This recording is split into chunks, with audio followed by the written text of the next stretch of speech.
Billy and Mandy is honestly so creepy and violent, I have no idea how it got approved for Cartoon Network. Beneath its bright animated exterior lies an evil so powerful, the CN Multiverse can barely handle it. And because the show is so dark, there are a lot of fan theories spreading around the internet. I'm Whitney Van Laningham, and today we're diving into the abyss of the grim adventures of Billy and Mandy's fan theories. Before we get started, I want to give a shout out to the super nerd sponsor of the day, Some Assembly Required 75.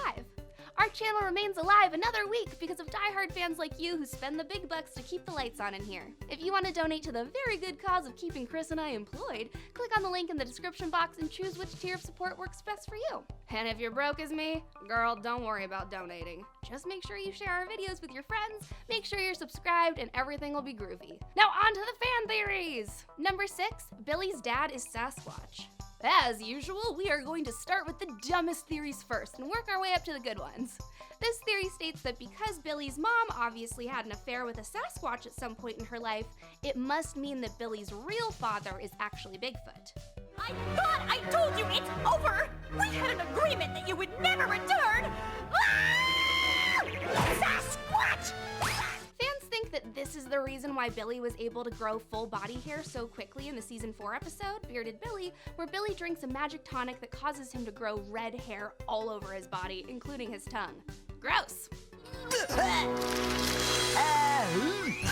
In my opinion though, Billy's biological father probably isn't a Sasquatch. It seems pretty shoehorned.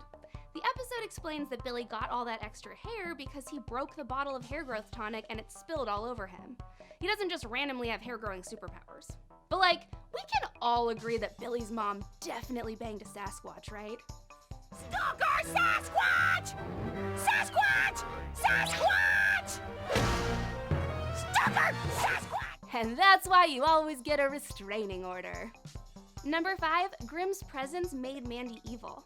Another theory says that Mandy has gotten more and more evil throughout the series just by being around Grimm. I don't know, man, this theory is pretty believable, but I also think that Mandy was kind of intense from the get-go. She was introduced in the very first episode by interrupting Billy's playtime to melt one of his toy soldiers with a magnifying glass. She aims the light right at the little army guy's head.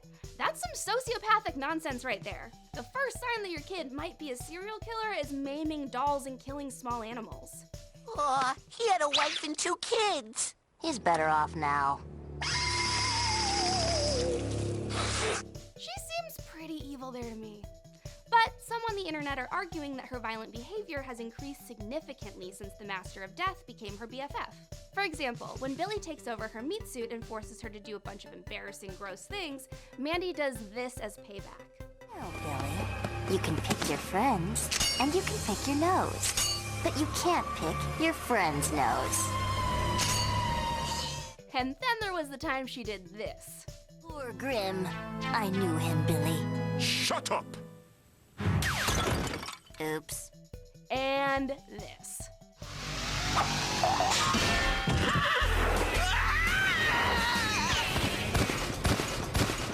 Voila. And this, and this, and this, and this, and this, and this, and this. I have something special in store for you. Yes, I know you're sorry.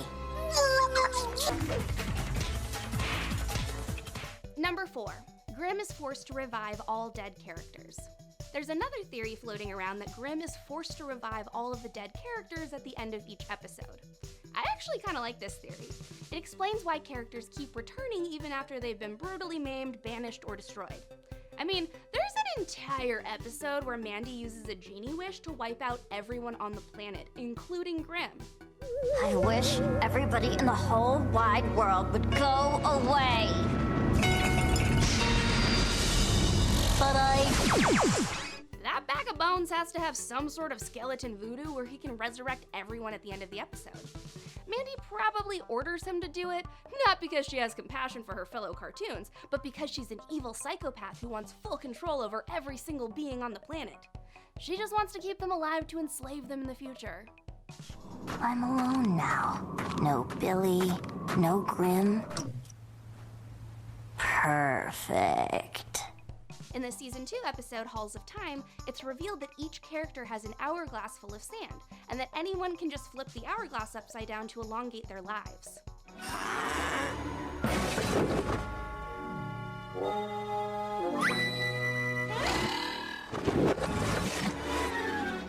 Because Grimm vowed to be Billy and Mandy's best friend forever, it stands to reason that he's continually flipping their hourglasses to keep them alive. Yeah! And now you're our best friend forever! This is impossible! Number 3, Nergal-inspired Slender Man. Oh man, this would be such a cool Easter egg if it turned out to be true. Rumor has it that Nergal from the Grim Adventures of Billy and Mandy was the inspiration for Slender Man. Think about it! Billy and Mandy ran until about 2007, and Slender Man popped up on Creepypasta around 2009. But let's look at the hard evidence. Slender Man and Nergal are both thin, shadowy figures armed with tentacles and black suits. My name is Nergal, and you two little guys must be Billy and Mandy. But deeper than the surface, they're more alike than you think. Nergal's whole objective in the beginning of the series is just to make friends. Of course, he can't because he's constantly electrocuting people, but what if that's Slender Man's whole MO too? What if Slender Man just wants to be friends with you? Forever and ever and ever. Living here alone in the center of the earth can get very lonely. That's why, Grimm, I've decided I'm keeping the kids as my friends. My hesitation is that besides Slender Man being 100 times more terrifying, I think it would take a lot more than a kick to the shin to defeat him. Then again, maybe Slender Man is like a shark. You just gotta bop him and he'll go away. Oh, it's you. Nergal. You are unpleasant to be around. The creators of Slender Man actually said that they got their inspiration from old H.P. Lovecraft horror stories, but a girl can still dream that it's Nergal. Number 2, Billy and Mandy are Eris's children. Delving into this theory takes a little knowledge of Greek mythology, so let's go over some stuff real quick.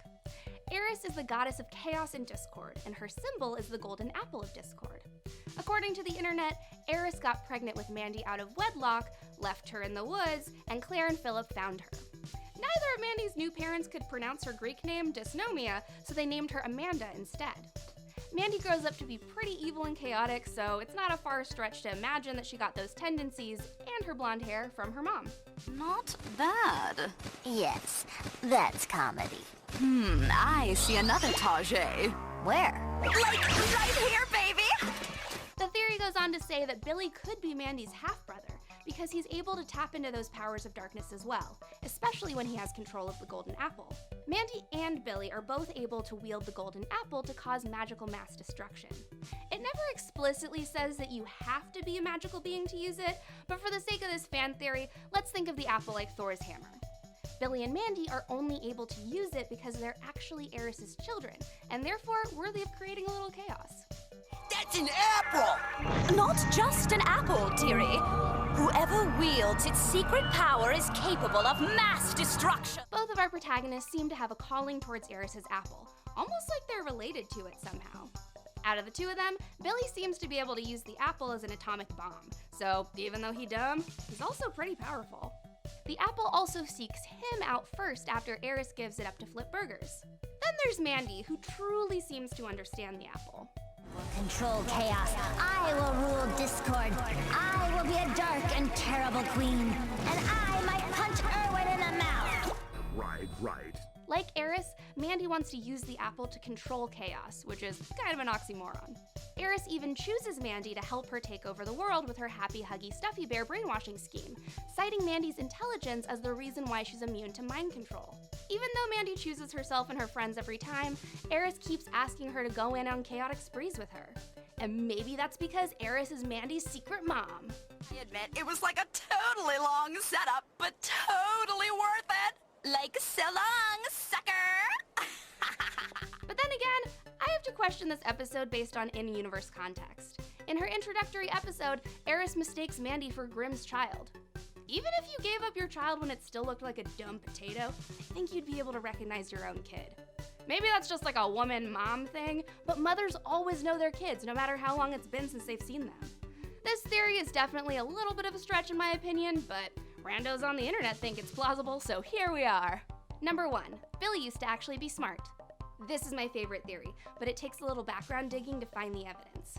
As many of you probably know, Maxwell Adams created Billy and Mandy, along with a whole slew of other animated series and characters. When he was in college, Adams made a short video starring an early version of Billy and Mandy, where Billy actually starts off pretty normal. I mean, he doesn't say anything to suggest that he's the next Einstein, but he's far from the version we know from the show. For starters, he's not a drooling, giggling mess. He actually speaks articulately without spazzing out, and it seems like he can focus on one thing at a time. Unfortunately for Billy, Mandy does this. Nifty. Can I try?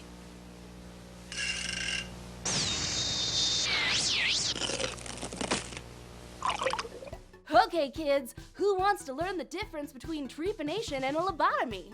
A lobotomy is a psychosurgical operation where a doctor sticks a big ol' ice pick into your eye socket and taps it against your skull until a tiny hole forms called a burr hole. This procedure severs connections in your prefrontal cortex, which basically turns you into a zombified version of yourself that can't feel feelings anymore. Trepanation, on the other hand, is when you take a small drill and bore a little burr hole into the top of the skull to expose the dura mater, aka the membrane that protects your brain and spinal cord.